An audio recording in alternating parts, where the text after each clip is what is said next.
Hello, you're watching World Talks on TVP World. My name is Sasha Farbach. U.S. President Donald Trump says he is confident Vladimir Putin will not attack NATO, despite media reports that CIA Director John Ratcliffe's surprise visit to Moscow early this week included concerns about exactly that kind of escalation.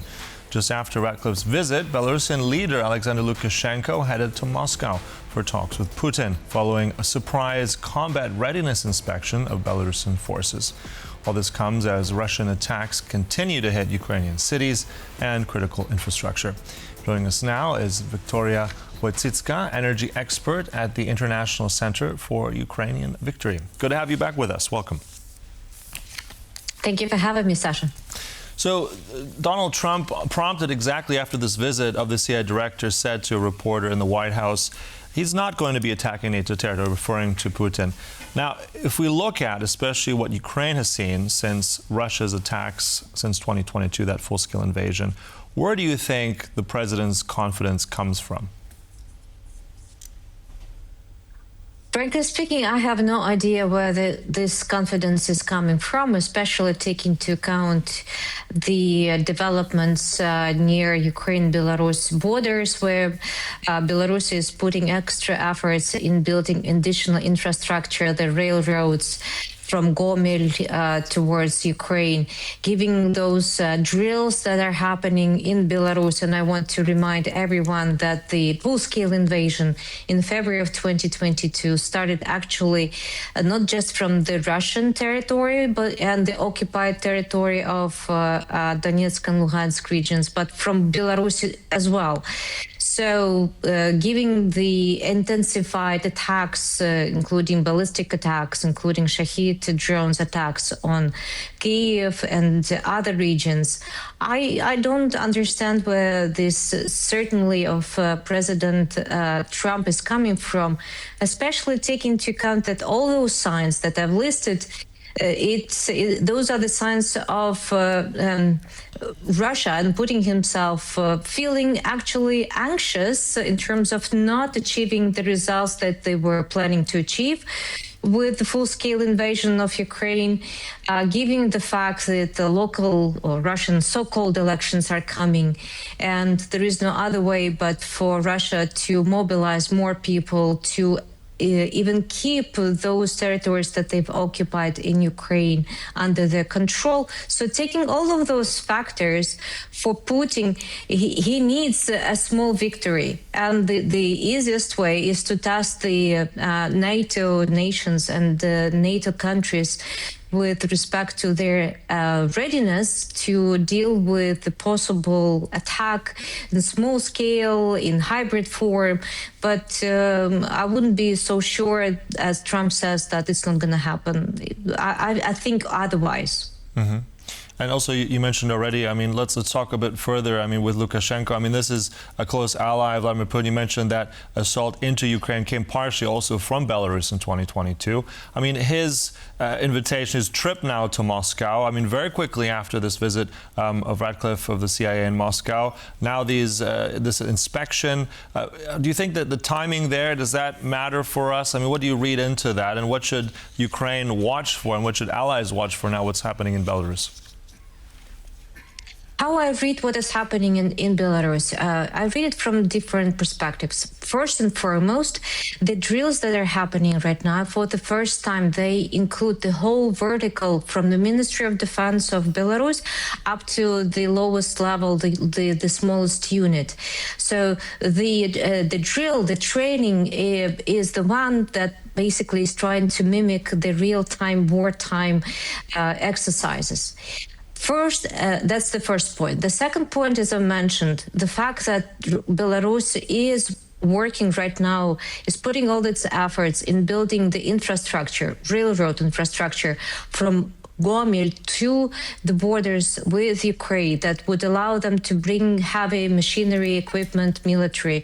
That's another sign that they are trying to intimidate Ukraine and intimidate our European partners.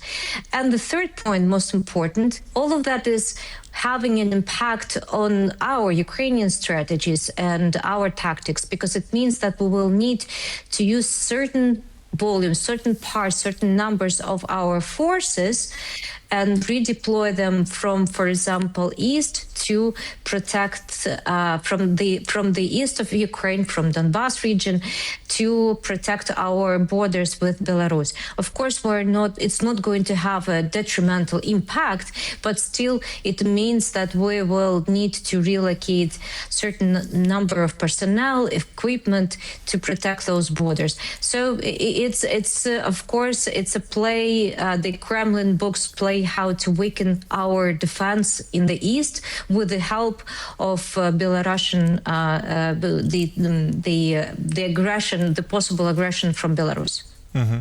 And also, speaking of aggression, I mean, this is something as well that has come originally from Russia. One of the key points, of course, is also European support. I want to ask you as well, we've heard, again, there's momentum, or it seems to be momentum now, about these frozen Russian assets that are held in Belgium, over around 210 billion euros. Up until this point, access has been denied, or a very small percentage of certain windfall, but the bulk of it has not been touched yet. Now we have a new, let's say, run, first proposed by the Swedish, now also supported by Poland. In fact, the Foreign Minister of Poland, Sikorski, has said the aggressor must pay, and his argument basically says it must be now and defend Ukraine at this point rather than later. Do you think that this momentum now will be successful and the previous ones have not been? I'm sure that for especially European taxpayers, the argument that it's the aggressor, Russia, that has to pay for the war, that has to actually, its assets, its money have to be used to support Ukraine militarily, to support the recovery of Ukraine, given the magnitude of the devastation that Russians' missile and drones attacks are causing towards Ukrainian critical infrastructure, energy infrastructure, cities, hospitals, you name it. So it's long overdue decision to make the aggressor pay for the aggression. It shouldn't be the European taxpayers' money who should finance all of those endeavors. And the fact that European Union right now is in the process of long-term budgeting, so the budget for the next couple of years are being right now considered and negotiated.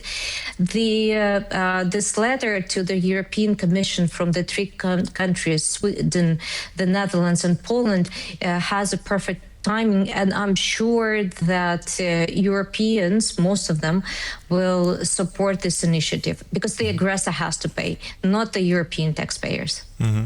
And also, interesting point, because you did mention energy there, and I think this is one of those concerns. In particular, now we're slowly approaching into autumn, into winter. We know that Russia has targeted civilians, has targeted critical infrastructure, energy. I mean, just now, I think recently in Kherson, Russia destroyed a lot of the generating equipment for this combined heat and water facilities. So generally, how much of a, let's say, vulnerability exists right now for Ukraine as we head into the winter in terms of energy, but also, I think, water, but both of those critical points, how vulnerable is Ukraine right now? Unfortunately, Ukraine is very vulnerable this time. We are in a much weaker position compared with the previous years. Much of our capacities, extra capacities that were developed and built during Soviet times are destroyed or severely damaged. World Bank assessment is that Ukraine energy infrastructure, energy system needs 90 billion euros to be rebuilt and restored, and we don't have this money. Most importantly, we don't have the time and we don't have the equipment that is required to rebuild everything that was destroyed. So we are in a much weaker position. And indeed, what happened in Kherson just recently, we see a clear sign of the pre-winter terror. The whole city of Kherson depends on this one big power station that that produces heat for the entire city, and it's been completely destroyed. And the mayor of city is actually making quite simple, dire statements towards its citizens that if you have children, if you have elderly, if you have anyone who needs extra care and assistance, please find the ways how to relocate to other parts of Ukraine, to your relatives, to some friends, because it will be impossible to go through the next winter for Kherson.